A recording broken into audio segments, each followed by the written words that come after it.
As promised, we get started today with a very hot topic, xenotransplantation.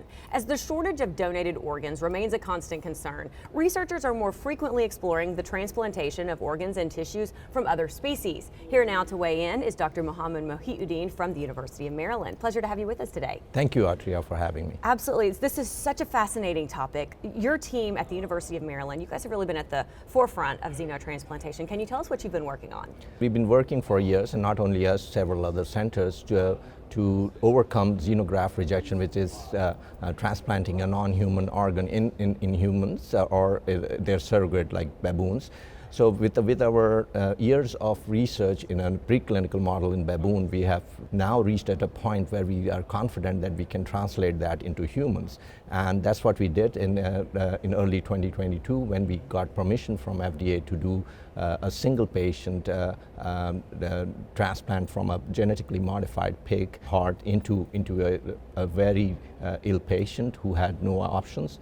And we performed that transplant, and the heart definitely worked better than our expectations, and for almost 50 days until that it went through some complications, and the patient did not survive beyond 60 days. But usually you see the rejection happen almost immediately.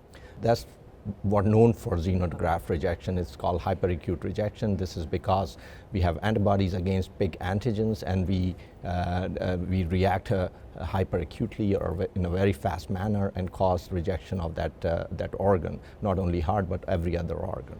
So when you talk about a genetically modified organ that you've retrieved from a pig, what does that mean? It means that these antibodies that we have are reacting towards certain antigens in the pig. So we have worked hard to identify those antigens and remove them to CRISPR-Cas9 technology, which is now available to everyone.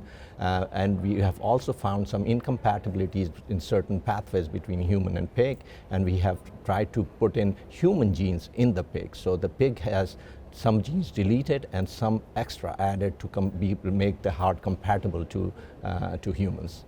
Fascinating. So there are some ethical concerns with this type of transplant. What are those, and what do you say to those? The ethical concerns are both towards animals and the human, that we should properly inform the patient that what he's getting into, and we did that with a very detailed consent, and we thanked FDA for guiding us and providing us the items that need to be included. We performed psychiatric evaluation of the patient to make sure that he's competent enough to give that consent, and his family was a part of that consent also. So, and on the animal side, we believe that the pig is being consumed throughout the world, and almost 90,000 pigs are being sacrificed daily for that purpose in the United States. So, I mean, if we can save a few lives by sacrificing these pigs, and we are indebted to their sacrifice, and these animals have provided us a hope, and we think that that should be justifiable. Great point. This week we are celebrating 70 years since the first successful human organ transplant. Where do you see xenotransplantation 70 years down the road from now? Do you think that this is the answer to the organ shortage crisis? I'm very hopeful. The field of medicine is rapidly advancing, and new technologies will emerge, will better the existing technologies. So I'm not competing with other technologies, but providing a hope for patients who don't have other options. And I think 70 years from now, this technology should be available to everyone, and we will give a chance for the patient to decide between this technologies and other technologies.